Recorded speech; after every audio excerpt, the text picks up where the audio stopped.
And they're like highly portable. Like you can take this anywhere. It's like it can go places with you.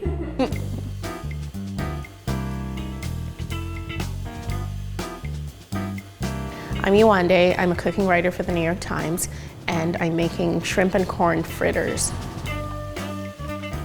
I was thinking of like portable food. It's like nice out, it's warm, we can finally hang out with other people. I was thinking of foods that would be really great to take to a picnic or serve as an appetizer if you have people coming over. It takes not a lot of time to put together, and it's something you could also make ahead of time. You could freeze them and pop them in the oven. I mean, gosh, like who doesn't like deep fried food? It's, it's like a savory donut. Okay, so first step is to heat up your oil over low heat while you're mixing the other ingredients. Next step is to whisk the dry ingredients into my flour. I'm doing a little cayenne, some salt, some baking powder and baking soda. I think shrimp and corn are like two ingredients that play really well together. They both have sweetness about them. The lemon and the chives just really enhance the flavors. At the end of the day, you only have like the bowl and the pot to wash off, which also kind of makes it ideal for summer. It's like, I don't really want to be in the kitchen. I'd rather be hanging out.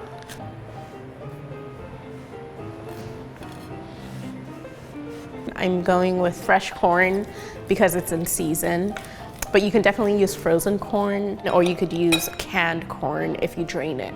So I like to shave my corn kernels into a bowl because the bowl just catches everything that's coming off the cob. It's sort of a two-bowl dish. This is, oh shoot. I lied. It's a two-bowl dish. Okay, the last step is adding the shrimp. You can go with any size shrimp. I call for 6 ounces. If you want a little more, you can of course go with a little bit more. The important thing is that the shrimp should be peeled and deveined before you add it to the batter. And then it gets seltzer.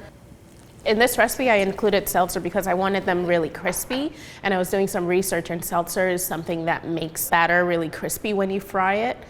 I think beer also works. I mean, I love recipes. Like, I come from such a background where like I've really relied on recipes, but I think part of cooking is also like feel and intuition, and just paying attention. And so I like to experiment with that as well. So I wanted a tenderness that would usually come from something like buttermilk. I went with sour cream because I didn't want to add an additional amount of liquid to the dough. And you're just really folding all the ingredients in on itself. I think my oil's hot enough at this point. I do a temperature test, drop a little bit of the batter in, and if it floats to the top, it means the oil's hot enough. Yeah, so that's done. So you want about a tablespoon size dollop. You could use an ice cream scoop. I actually don't mind using a spoon because it gives all these like odd angles. So there are all these like nooks and crannies that get really crispy. You're going for maximum crunch here. So for frying, you want an oil that has a high smoke point. I'm using safflower today. You can use grapeseed, you can use canola, vegetable oil.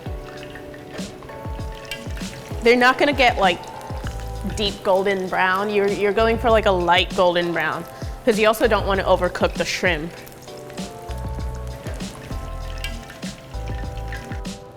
So that's the inside that you're looking for. I just want to make sure that it's crispy on the outside and like sort of tender on the inside. So I think any sweet spicy sauce would go really well with it. I recommend a sweet chili sauce.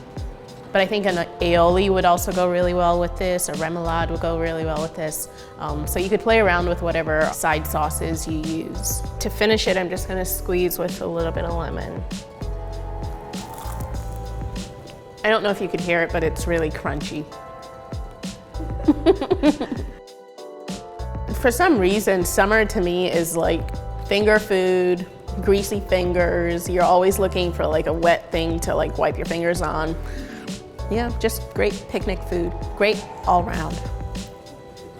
Can't stop eating it. Okay.